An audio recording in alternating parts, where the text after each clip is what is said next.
الآن يا أخوان بنغطي لكم قسم الكورفت. عندنا هذا 1967 جميل جدا. الممشى 20,000 ميل فقط، حالة الوكالة ما شاء الله تبارك الله.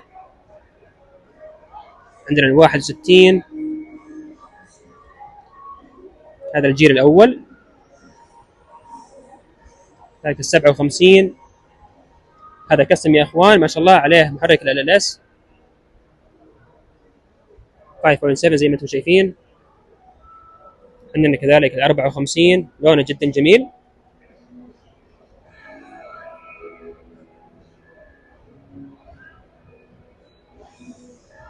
نرجع على 67 محرك 427.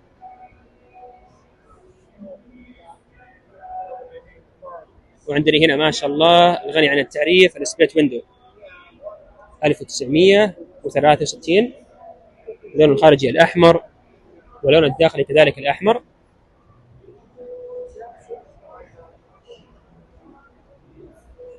إذا ما عجبك الأحمر بيعجبك هذا إن شاء الله، هذا اللون الكحلي كذلك سبليت ويندو ما شاء الله تبارك الله.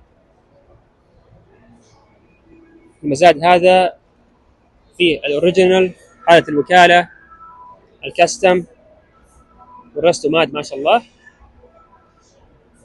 هذه معلومات بالكامل.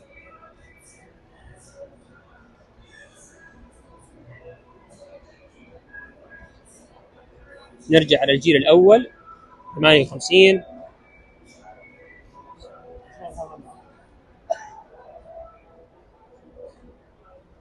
ألوان جميلة. هذا كسم يا أخوان.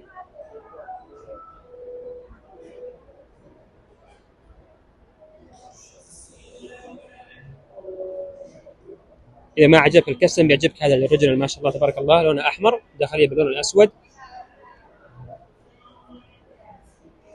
اللي حاب معلومات أكثر عن أي سيارة شافها في المقطع هذا يا أخوان يتواصل مع الأرقام اللي موجودة في الوصف، وما يصير خاطره لطيب.